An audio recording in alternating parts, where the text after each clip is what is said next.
आदर्श चुनाव आचार संहिता उल्लंघन का मामला एमएलसी उपेंद्र कुशवाहा सहित 4 पूर्व विधायकों की कोर्ट में हुई पेशी। 9 अप्रैल को फिर होगी अगली पेशी। मधुबनी हत्याकांड का मुख्य आरोपी गिरफ्तार। होली के दिन एक परिवार के 5 लोगों की हुई थी हत्या। आईजी अजिताभ ने प्रेस कॉन्फ्रेंस कर दी जानकारी। देश भर में कोरोना का कहर लगातार जारी। मुजफ्फरपुर के डाकघर में मिले 5 लोग कोरोना संक्रमित। स्वास्थ्य विभाग में मचा हड़कंप।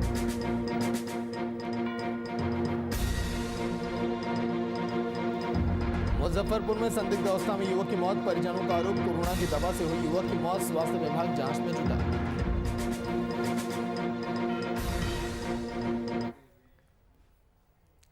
नमस्कार, बात बिहार की में आपका स्वागत है। मैं आपके साथ सागर मिश्रा। बिहार में स्मार्ट सिटी को लेकर बिहार स्मार्ट सिटी समिट का आयोजन किया गया। इस कार्यक्रम का उद्घाटन डिप्टी सीएम तारकिशोर प्रसाद ने दीप प्रज्वलित करके किया है। जहां तारकिशोर प्रसाद ने कहा कि स्मार्ट सिटी का काम बिहार में विलंब से शुरू हुआ, लेकिन सरकार कोशिश कर रही है कि किस समय सीमा के अंदर राशि को खर्च करके बेहतर काम किया जाए। नगर विकास विभाग लगातार नगर निकायों के विकास के लिए काम कर रहा है। साथ ही नगर विकास विभाग और नगर निकायों के बीच सीधा संपर्क रहे, इसके लिए भी विभाग का काम जारी है।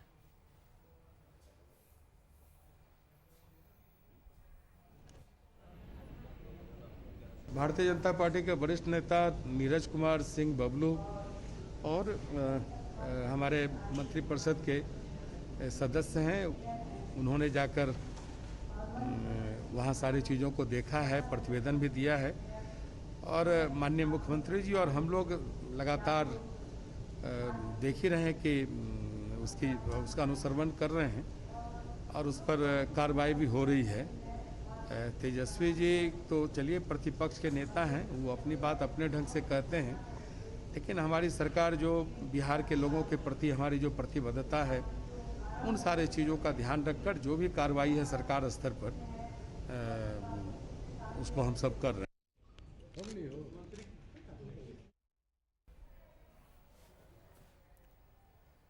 मधुबनी में नरसंहार मामले में मास्टरमाइंड प्रवीण झा सहित 5 लोगों की गिरफ्तारी हुई। वहीं इस मामले में मंत्री नीरज कुमार बबलू ने मास्टरमाइंड की गिरफ्तारी पर खुशी जताते हुए अपनी सरकार की तारीफ की। साथ ही तेजस्वी यादव की ओर से बीजेपी विधायक विनोद नारायण झा के नाम लेने पर विनोद नारायण झा का बचाव किया और कहा कि इसमें कौन लोग शामिल हैं, ये जांच का विषय है। जाने से थोड़ा सा मीडिया में आ गया हर कुछ, तो लोग हरकत में आ गए। जाने आने से मामला काफ़ी गंभीर था, बड़ी घटना घटित थी। मेरे संज्ञान में आए तो मैं तुरंत वहां गया और अधिकारियों को निर्देश भी दिया कि अविलंब गिरफ्तारी करें, और गिरफ्तारी हुई है। सरकार का काम हुआ है और हम समझते हैं कि पुलिस प्रशासन के लोग जो आए हैं हरकत में और अविलंब गिरफ्तारी हुई है, तो इसके लिए धन्यवाद के पात्र हैं। माननीय मुख्यमंत्री जी भी इसको तुरंत संज्ञान में लिए, तुरंत निर्देश गया, डीजीपी को निर्देश गया, कई बार बताया गया, डिप्टी सीएम साहब भी, हमारे प्रदेश अध्यक्ष भी, सबों ने इस घटना को पूरे सीरियसली लिया और सबों ने निर्देश दिया डीजी को कि अविलंब गिरफ्तारी होनी चाहिए। अब स्पीडी ट्रायल चला करके और इस पर सजा कराया जाएगा, जो लोग दोषी हैं उसको सजा होगा। आदर्श चुनाव आचार संहिता उल्लंघन मामले में आज पूर्व केंद्रीय मंत्री और जनता दल यूनाइटेड के एमएलसी उपेंद्र कुशवाहा सहित 4 पूर्व विधायक आज समस्तीपुर के एसीजेएम प्रथम के कोर्ट में पेश हुए। 5 अक्टूबर 2005 को उजियारपुर प्रखंड के तत्कालीन प्रखंड विकास पदाधिकारी रमेश प्रसाद राउत के द्वारा संपत्ति विरूपण अधिनियम के तहत उजियारपुर थाने में मामला दर्ज कराया गया था, जिसकी आज सुनवाई समस्तीपुर न्यायालय में हुई। न्यायालय सूत्रों के हवाले से मिली जानकारी के मुताबिक सभी आरोपियों को न्यायालय के द्वारा मामले में सफाई पेश करने को कहा गया और 9 अप्रैल को इनको उपस्थित होने के आदेश भी दिए गए।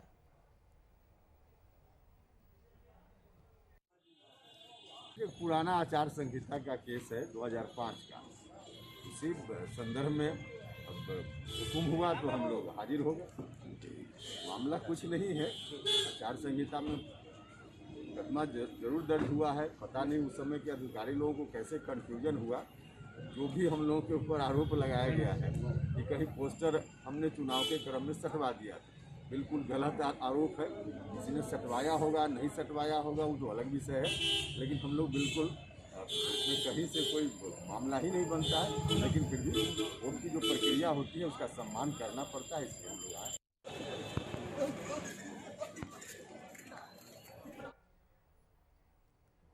मधुबनी के बेनीपट्टी मोहम्मदपुर में होली के दिन हुई 5 लोगों की हत्या के उपजे राजनीतिक दांव पेंच के मुख्य आरोपी प्रवीण झा समेत 6 लोगों की गिरफ्तारी हुई, जिसका खुलासा करते हुए आईजी अजिताभ ने बेनीपट्टी डीएसपी कार्यालय में प्रेस कॉन्फ्रेंस को संबोधित किया। उन्होंने मुख्य आरोपी समेत 6 लोगों की गिरफ्तारी होने की पुष्टि की, लेकिन आरोपी की गिरफ्तारी नेपाल से नहीं बल्कि बगल के थाना क्षेत्र विस्पी के रघौली से गांव से की गई।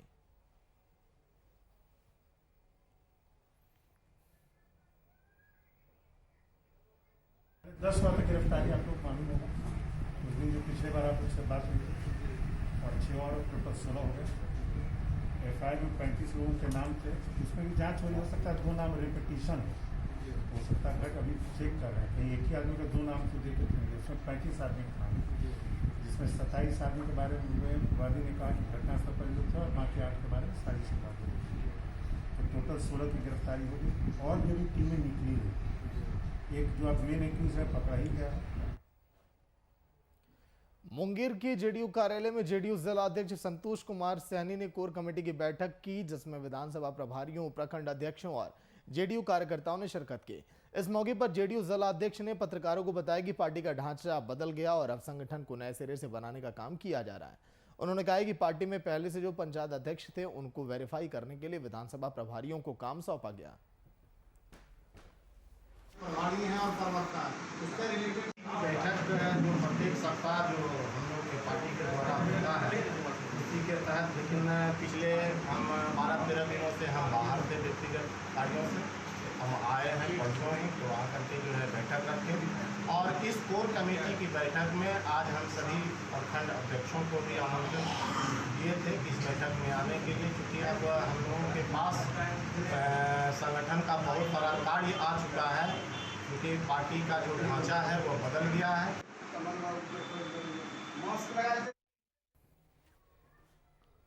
मधुबनी में हुए नरसंहार, नवादा में हुई शराब से मौत और राज्य में बढ़ते अपराध पर एक बार फिर सरकार पर निशाना साधा गया, जिसमें जाप प्रदेश अध्यक्ष राघवेंद्र कुशवाहा ने नीतीश कुमार की सरकार पर जमकर हमला बोला। साथ ही दोषियों के खिलाफ कार्रवाई न होने पर आंदोलन की चेतावनी भी दी गई। अब इन लोगों ने फाइंडिंग की है वहां जाकर के, क्या रघुपति बाबू, तो कि प्रवीण झा नाम का एक व्यक्ति है जो भय और आतंक का माहौल बना करके अपने रंगदारी का एक साम्राज्य बनाने के पर्पस से वहां सामूहिक नरसंहार किया। उस नरसंहार के पीछे में कोई ऐसी बात नहीं है कि 5 लोगों की इतनी नृशंस हत्या की जा सकती है। जिस मामूली विवाद की कुछ लोग चर्चा करते हैं उसमें लक्ष्य पर भी बहुत है। लोग वहाँ के बता रहे हैं कि 5 सालों से रंगदारी लेने का काम, सभी तालाबों को, जो भी तालाब वहाँ है सभी तालाबों से जबरदस्ती मछली मारने का काम, लोगों से जबरदस्ती रंगदारी लेने का काम वो लगातार करते रहे हैं और उसके पीछे विनोद नारायण झा का हाथ रहा है। इस घटना में भी लोग बता रहे हैं, हाँ उनके परिजन बता रहे हैं, उनके अभिभावक बता रहे हैं कि इस घटना के 2 दिन पहले भी उनकी लगातार बैठकें इन सारे दरिंदों के साथ हुई है और इन दरिंदों ने तब आकर के यहाँ ये घटना की है। मोतिहारी में बीजेपी एमएलसी की राजेश कुमार की पत्नी पर राजस्व चोरी का आरोप लगाया गया। दरअसल ये पूरा मामला जमीन रजिस्ट्री का, जिसमें 8 करोड़ रुपए के राजस्व चोरी का आरोप लगाया। अब ये मामला राजनीतिक तूल पकड़ता जा रहा है। इस मामले में पूर्वी चंपारण जिले के आरजेडी के पूर्व जिलाध्यक्ष बच्चा यादव ने एमएलसी पर कई तरह के गंभीर आरोप लगाए हैं। वहीं जमीन रजिस्ट्री से जुड़े कागजातों को रखते हुए बच्चा यादव ने कहा कि सरकार अगर इस मामले पर कार्रवाई नहीं करती है तो नेता प्रतिपक्ष तेजस्वी यादव के माध्यम से इस मामले को विधानसभा के पटल पर रखा जाएगा।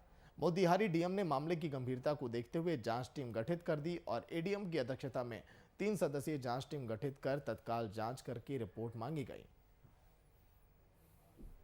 मामला यह है कि जो मोतिहारी तुर्कौलिया रोड है, बालगंगा में स्टेट हाईवे पर 14 एकड़ ज़मीन बबलू गुप्ता जी जो भाजपा के एमएलसी हैं, वो अपने पत्नी के नाम पर निबंधन पदाधिकारी के मिली भगत से रजिस्ट्री कराए हैं।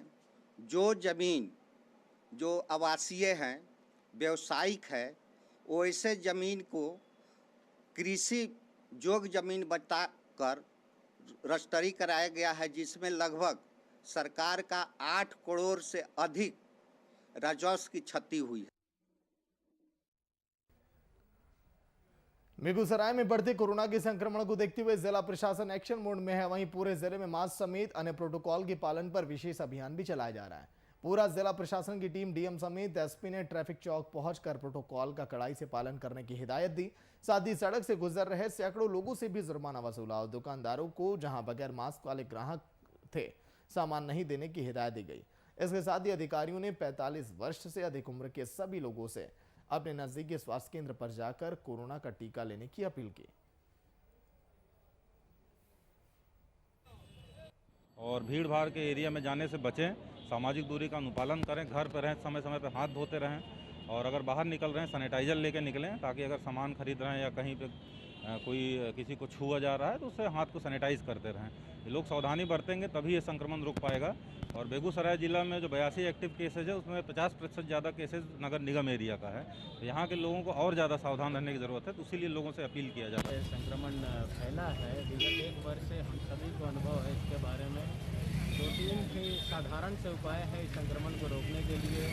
जब आप आपस में बात कर रहे हो तो मास्क पहन कर रहें, हाथों को नियमित रूप से सैनिटाइज करते रहें, धोते रहें और सामाजिक दूरी का अनुपालन करें। इसी चीज़ को लगातार प्रचार प्रसार किया जा रहा है और आज हम और डीएम साहब खुद भी देख रहे हैं लोगों के कंप्लायंस कैसा है, ताकि और जागरूकता फैलाई जा सके। जो लोग इसके वायलेशन में दिख रहे हैं उनको आज चालान किया जा रहा है। मुजफ्फरपुर जिले में कोरोना के मामलों में भी लगातार बढ़ते केस देखे जा रहे हैं, जिससे सरकारी कार्यालय भी अछूता नहीं है। वहीं कलेक्ट्रेट के साथ कोर्ट परिसर में कोरोना के मामले आने के बाद अब जिले में प्रधान डाकघर में कोरोना के 5 मरीज मिले, जिसे लेकर 150 से अधिक कर्मियों के कोरोना के जांच कराए गए। इसी मामले में प्रधान डाकघर में कोरोना जांच अभियान चलाया गया, जिसमें सभी कर्मियों का कोरोना टेस्ट किया गया। साथ ही सिविल सर्जन और डीएम से अपील की गई है कि सभी कर्मियों को कोरोना का टीका दिया जाए। एक डाककर्मी यहाँ के कोरोना पॉजिटिव पाए गए थे। उसी के तहत एहतियात लेते हुए हम लोगों ने माननीय जिलाधिकारी और सिविल सर्जन नगर आयुक्त से मिलकर पूरे कार्यालय को सैनिटाइज कराने के साथ ही साथ सभी डाककर्मियों का प्रधान डाकघर के साथ ही प्रमंडलीय डाक कार्यालय और अन्य डाकघरों के कर्मी का भी जांच करने की मांग की थी। उसी के तहत सिविल सर्जन महोदय के प्रयास से आज यहाँ पर जाँच किया जा रहा। अभी तक लगभग 150 लोगों का जाँच हुआ, जिसमें 4 कर्मी पॉजिटिव पाए गए।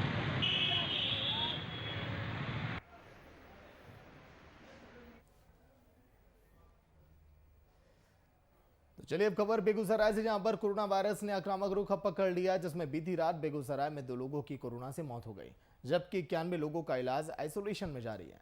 कोरोना संक्रमण के बढ़ते कहर के मद्देनजर अब 60 वर्षीय लोगों से कहा जा रहा है कि वो होम आइसोलेशन में उन्हें नहीं रखा जाएगा। पॉजिटिव अगर वो पाए जाते हैं तो फिर उन्हें हॉस्पिटल में निगरानी में रखा जाएगा। डीएम ने जानकारी देते हुए कहा कि 1 मार्च के बाद बेगूसराय में कोरोना का संक्रमण लगातार बढ़ता चला जा रहा है। कोरोना प्रोटोकॉल का पालन कराने के लिए प्रशासन लगातार विशेष जांच अभियान भी चला रहा है। कोविड-19 की सिचुएशन के बारे में अपने बेगूसराय जिला में उससे आप लोगों को अवगत कराने के लिए प्रेस कॉन्फ्रेंस बुलाई गई थी और इसके माध्यम से मैं आप लोगों को बताना चाहता हूँ बेगूसराय जिला में पिछले 10 दिनों में काफ़ी तेज़ी से कोरोना संक्रमण के मामले बढ़ रहे हैं और 1 मार्च के पश्चात अभी कुल 157 कोविड पॉजिटिव व्यक्ति पाए गए हैं, जिसमें से एक्टिव केस अभी 91 है और आज 2 व्यक्तियों की मृत्यु भी हुई है। उनकी उम्र दोनों लोगों की 65 साल से ऊपर की थी। उसके आलोक में हम लोगों ने निर्णय लिया है कि 60 साल से जितने ऊपर के व्यक्ति हैं उन सभी को हम लोग अस्पताल में आइसोलेशन में रखेंगे। होम आइसोलेशन के लिए अभी अलाउ नहीं करेंगे। टेस्टिंग अभी तक 1 मार्च से अभी तक कुल 44,469 कराया जा चुका है। इस बार के जो सेकेंड वेव में हम लोग ज़्यादा फोकस RT-PCR और TrueNet पे कर रहे हैं, एंटीजन से भी करा रहे हैं टेस्टिंग। कि पुलिस किसी भी कानून का अनुपालन कराने के लिए एक महत्वपूर्ण अंग है सरकार की और कोरोना की जो वैश्विक महामारी है ये हम लोग को 1 साल का अनुभव है इसका, सभी लोगों को है। इससे बचने के उपाय क्या हैं ये भी सभी लोगों को मालूम है और अभी रिसेंट टाइम्स में जो दूसरा वेव चल पड़ा है कोरोना संक्रमण का, बेगूसराय ज़िले में भी कुछ नए मामले आए हैं, तेज़ी से बढ़ रहे हैं और इसके लिए लगातार पिछले 1 साल से जागरूकता अभियान चल रहा है। आप सभी लोग इसमें बढ़ चढ़ कर सहयोग भी किए हैं। सभी लोगों को पता है 3-4 उपाय हैं उसके, और उसी का अनुपालन करना जिससे इस चेन को रोका जा सकता है। हाथों को साफ करते रहना, मास्क पहनकर आमने सामने बात करना और 2 गज की दूरी बनाए रखना। चौथी कड़ी जो इस साल प्रारंभ हुई है वो टीका लगवाने वाला एक महत्वपूर्ण कड़ी है। जितने भी लोग हैं एलिजिबल उसके लिए वो टीका अवश्य लगवाएं।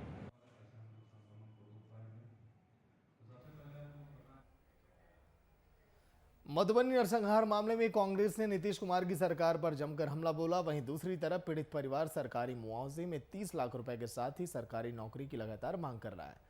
कांग्रेस नेता अवधेश सिंह ने 7 सदस्यीय टीम ने मामले की जांच कर रिपोर्ट कांग्रेस मुख्यालय को दी। वहीं इस मामले पर अवधेश सिंह का कहना है कि अब मिथिलांचल भी नरसंहार से अछूता नहीं है, इसीलिए सरकार को ध्यान देने की जरूरत है। साथ ही उन्होंने कहा कि बीजेपी के विधायक की संलिप्तता भी इस मामले में आ रही है और इसकी भी जांच कराने की जरूरत है।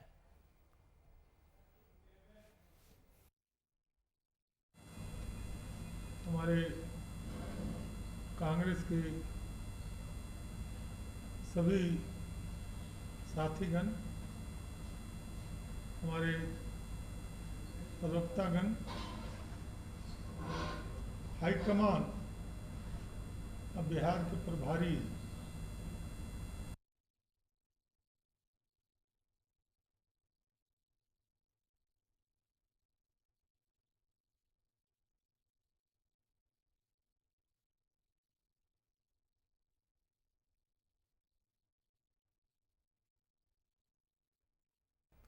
तो नरसंहार मामले में विपक्ष लगातार हमलावर है।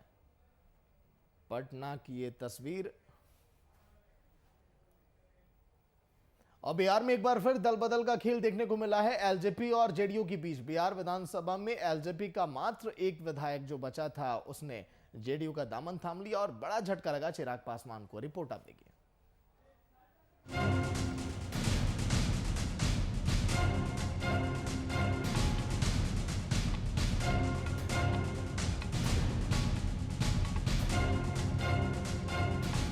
बिहार की सियासत में दलबल का खेल जारी है।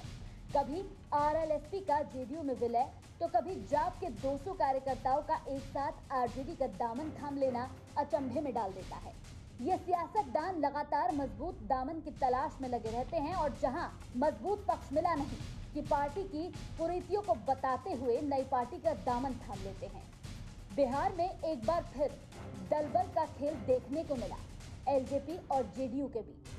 बिहार विधानसभा में एलजेपी एकमात्र एक ही विधायक बचा था, अब उन्होंने भी जेडीयू का दामन थाम लिया। दरअसल बिहार विधानसभा के उपाध्यक्ष पद के चुनाव के दौरान राजकुमार सिंह ने विधानसभा में एनडीए के उम्मीदवार को उपाध्यक्ष पद के लिए समर्थन दिया था। इसके बाद ही एलजेपी के राष्ट्रीय महासचिव ने प्रेस वार्ता कर उन्हें कारण बताओ नोटिस थमा दिया था। एलजेपी के इस रवैये के बाद से ही राजकुमार ने पार्टी छोड़ने का मन बना लिया था।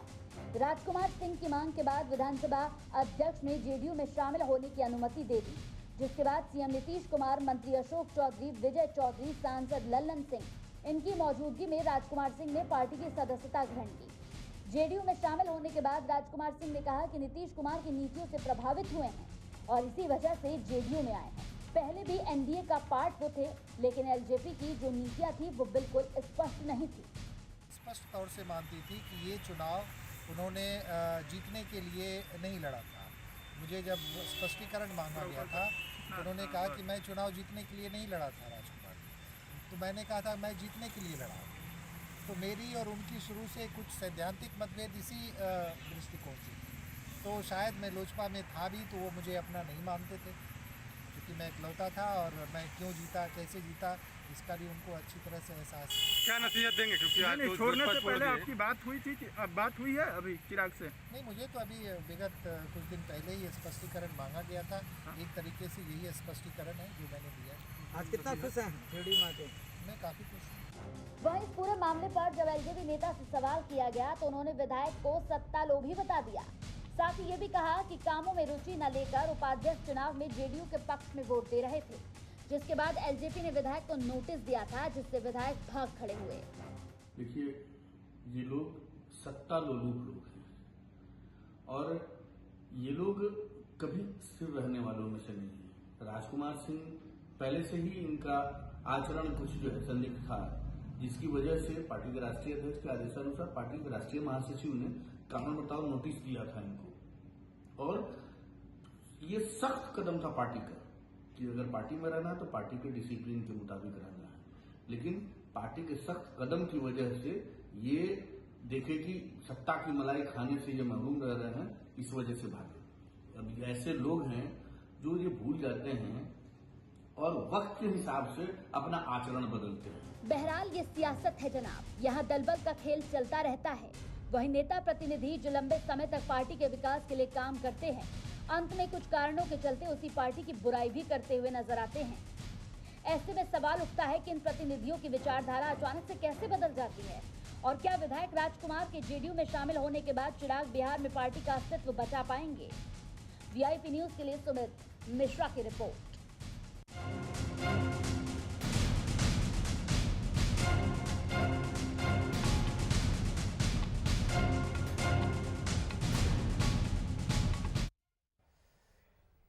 तो चलिए वीआईपी न्यूज अब आपको उस नरसंहार की तस्वीरें दिखाएगा जिसके बाद जमकर प्रदेश में बवाल हुआ, सड़कों पर लोग उतर गए, पक्ष और विपक्ष के बीच बयानबाजी का दौर लगातार जारी रहा, लेकिन उस नरसंहार के बाद आज के दिन आरोपियों की गिरफ्तारी भी हो गई। रिपोर्ट आप देखिए।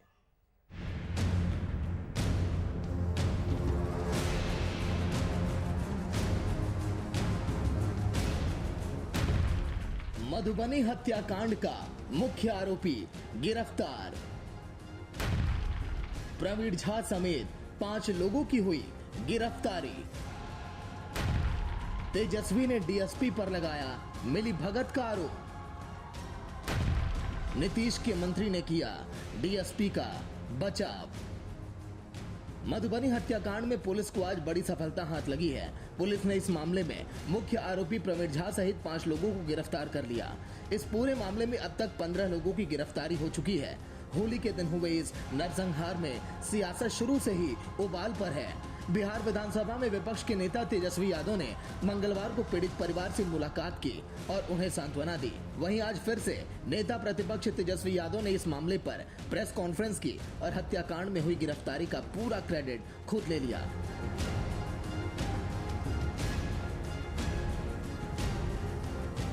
लेकिन सरकार पर इस मामले में मिलीभगत का आरोप लगाते हुए कहा, डीएसपी पर आरोपी के साथ फोटो खिंचवाने की बात कही और कहा कि पहले आरोपी को नेपाल छोड़ा जाता है और जब विपक्ष पुरजोर तरीके से इस मुद्दे को उठाता है तो आज फिर से उसे नेपाल से लाकर उसकी गिरफ्तारी की जाती है।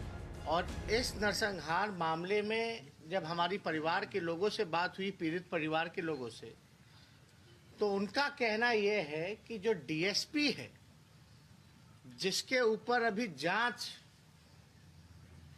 करने की जिम्मेवारी है, जो प्रवीण झा रावण सेना संगठन जो चलाने का काम करता है, उससे काफी अच्छे ताल्लुकात। कल हमने फोटो भी जो है, वहाँ जो लोग मीडिया के लोग गए थे, हमने वहाँ के अधिकारियों के साथ प्रवीण का फोटो भी हमने जारी किया। अब परिवार के लोग ये कह रहे हैं कि उसको जो है नेपाल छोड़ा गया। अभी हमको तुरंत सूचना मिली कि अभी नेपाल से प्रवीण झा को गिरफ्तार कर लिया गया, जो हमको अभी सूचना मिली है। अब होली से अब तक कल हम गए हैं और आज गिरफ्तारी होती, यानी पुलिस जो है कहीं ना कहीं शक के घेरे में है। तेजस्वी यादव यही नहीं रुके, उन्होंने नीतीश कुमार पर निशाना साधते हुए कहा कि लोग मर रहे हैं। मुख्यमंत्री ने अब तक कोई प्रतिक्रिया नहीं दी। सीएम अपराधियों को संरक्षण दे रहे हैं, वे अपनी कुर्सी बचाने में लगे हैं। कल मैं मधुबनी जाकर परिवार के लोगों से मिला था, लेकिन अभी तक एक भी पुलिस अधिकारी परिवार के लोगों से नहीं मिला और न ही सीएम। उनका एकमात्र इंटरेस्ट है कि उनकी कुर्सी कैसी बची रहे। हम वहां जाकर के पीड़ितों का आंसू पोंछ रहे हैं और यहाँ मुख्यमंत्री जोड़ तोड़ में लगे हुए कि भैया कुर्सी कैसी बची रहे। और मुख्यमंत्री अपने बयान में कहते हैं किसी को पता है कि हम क्या क्या करते हैं, क्या काम करते हैं। यही काम है ना मुख्यमंत्री का। यहाँ बैठ करके जोड़ तोड़ अपना कुर्सी बचाते रहे।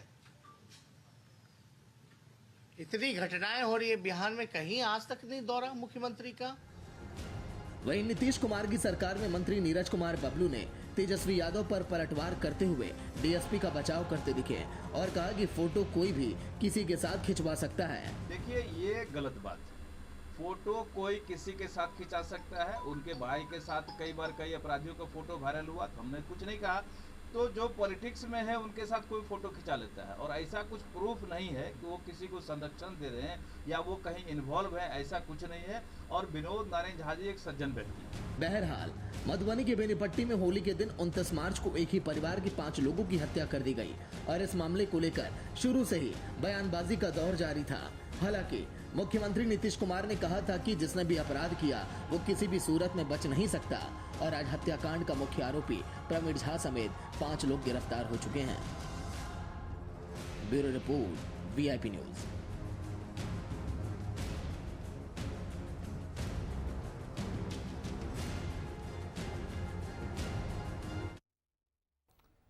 तो मधुबनी हत्याकांड पर अभी भी कई ऐसे राज हैं जो अभी छिपे हुए हैं, जिसके जवाब मिलने बाकी। फिलहाल इतना ही। देखते रहिए वीआईपी न्यूज। नमस्कार।